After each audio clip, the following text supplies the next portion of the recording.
Good afternoon and welcome to our video. Today we will be discussing the process of the superhero ability of human electrogenesis.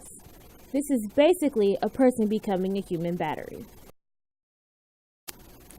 We will be viewing how this superpower is attainable through the lenses of physics, biology, and chemistry. We will first discuss the physics aspect of human electrogenesis. To give off electricity, you must be able to retain electricity. The ability to retain electricity or voltage is known as capacitance. Most capacitors are made of insulated objects. The human body has an ability to store up to 3 kilovolts of electricity. This is under ideal conditions such as dry air around the body, which allow the free flow of electrons, as well as having the human body being insulated by rubber shoes. In the case of static shock, he was dropped in toxic waste, which allows his body to store 20 times the normal levels of any other human being. His body also possesses electric organs similar to an eel. Each organ orientates itself in the manner of battery. The body then replaces the cells together in the nervous system in a series circuit to maximize the current. Then when traveling through the nervous system, the inside of his neural pathways are coated with an oil which reduces the resistance and also increases the current. The current is then all released at the fingertips, and his body also generates heat, which dries the air around him.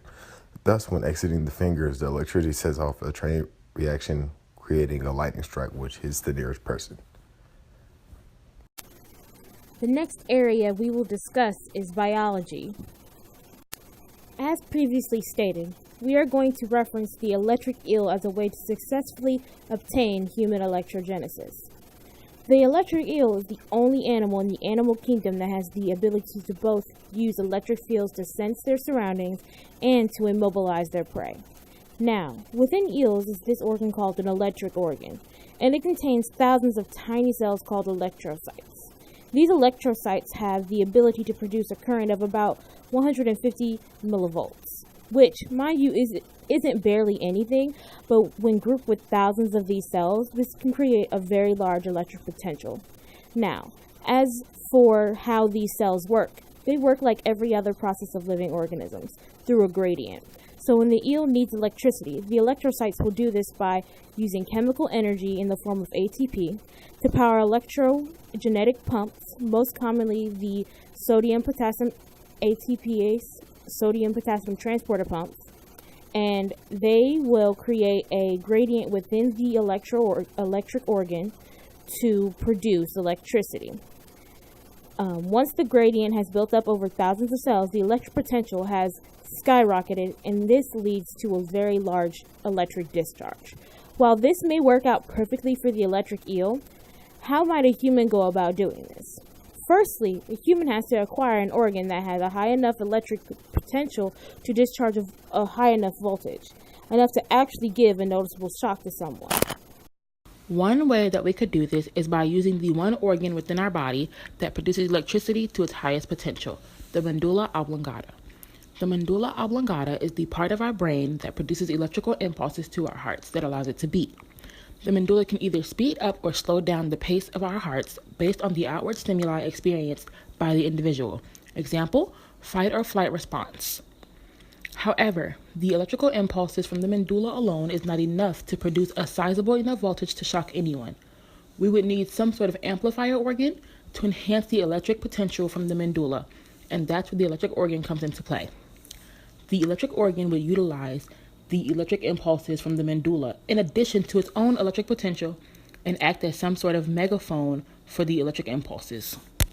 Now, if the electric organ is placed just anywhere within the body, there could be damage done to the body of the human housing the organ. So, the organ must be placed somewhere close to the medulla, but within an insulated area so that there isn't a lot of damage done to other organs of the body. A prime location would most likely be within the torso, most likely near the heart, so that the electric organ can get the energy conducted from the heart.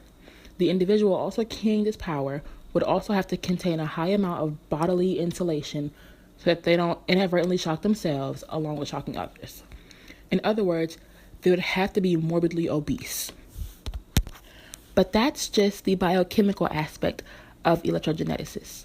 The last scientific area we will discuss is chemistry. The cells of the human body generate small electrical charges. This is done by moving various positively charged ions in and out of the cell. Oxidation reduction reactions occur within cells, and the positive ions of metals like sodium, potassium, and calcium move in and out of the cell. For example, sodium loses electrons to chlorine when they react. The sodium is oxidized by the chlorine by losing its electrons to the chlorine. Inversely, the chlorine is reduced by receiving the electrons from sodium. Positively charged sodium ions are created, and they move in and out of cells. The outside of cells is positively charged compared to the inside, so these ions move back and forth to try to reach neutrality. But cells continue to use chemical energy to pump ions out of the cell. This is normal for cells, and this causes a normal voltage, which is about 0.05 volts. Humans don't have the cell arrangement of eels that allows eels to generate noticeable levels of electricity because eels' electrocyte cells are stacked so that the voltage of each cell combines to create shocks with voltages up to 600. For humans to be able to generate electricity that would be able to be released in a similar fashion to an eel, then our cells would have to have positively charged ions of potassium and other metals rush into our cells like what happens in eels. Our cell arrangement would also have to be like that of eels so the voltages would stack. Still, to produce superhero levels of electric power, the difference in electrical fields inside and out of the cell would have to be much greater than they currently are, like how electromotive force is increased with a larger difference between cathodes and anodes in a voltaic cell.